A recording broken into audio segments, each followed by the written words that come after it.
Good evening, traders. Good evening. Man, today has been a crazy day, but I'm here. So let's hop right. My sounds are good. I'm 2 pips. Nice to meet you.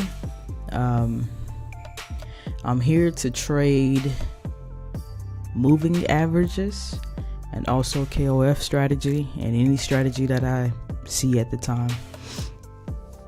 But in between time of me putting in a trade, I kind of want to give you the rundown of what I have on my chart. So basically, I have my 200 moving average, a 50 moving average, 20, and a 9. And they are all the exponential moving averages. Up here. Down here, I have my volume, and I also have my phone with me, right?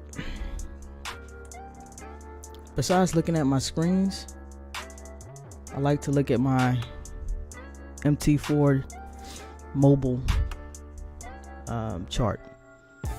It just gives me a different perspective to see the market. Put in a trade right now, I can kind of show you what's the KOF strategy that I first started off knowing, and then as things evolved and King of Forex started putting out more information, I'll tell you the second piece to it.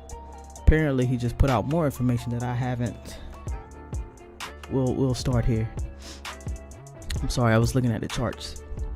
So if you see me looking down, I'm looking at the charts. Anywho, King of Forex, what is it? The original King of Forex was sell when you're at your highest peak back to the 9 EMA. Up here, sell and go back to the 9 EMA. This is perfect right here, and you would use small lot sizes like 0.01. Well, NAS, that's different. But if you use on a regular currency pair, foreign currency pair, you would just put in like a 0.01. Depends on the size of your account. But most of us will start off with a 0.01 lot size. Bam. Because sometimes you may put it in here. Bam. Put in your sell, and it still may go up. Put in another one, and then another one, until you see that thing. You may put it in here. Bam. Put in your sell, riding back down. You kind of put in more, right? And then it comes right back down, and you're in profit by the time it gets to the 9. Sometimes it goes to the 20. Just the way it is. So that's the original KOF strategy.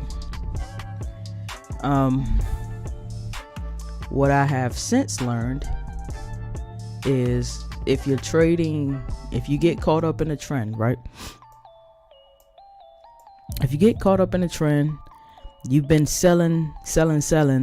Okay, say you've been selling here and you got scared, you hopped out, or you've been selling and you didn't close out and it keep going up. All right, recognize this right here, all these moving averages. Look what happened.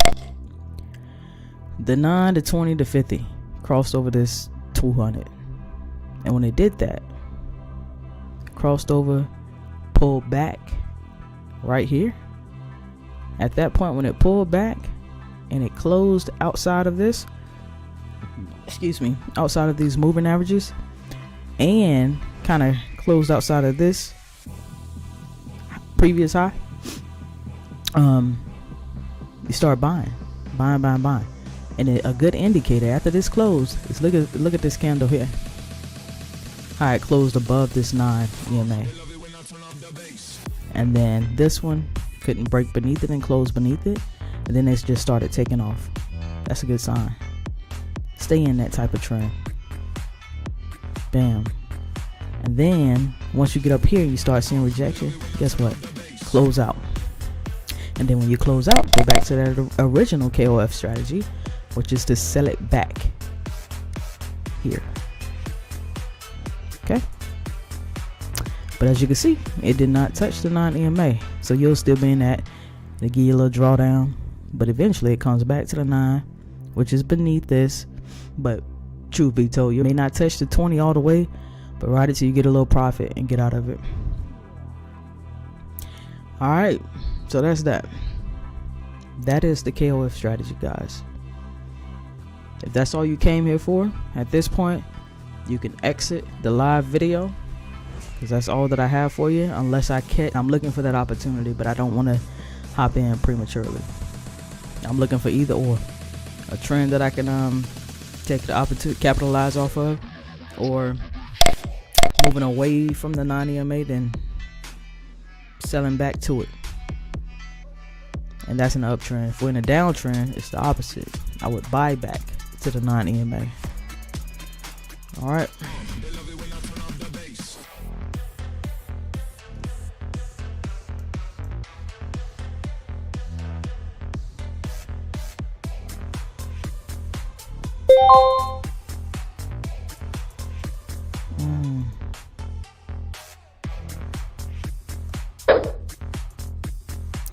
Alright, I just put in the buy notification. Where was that buy notification from?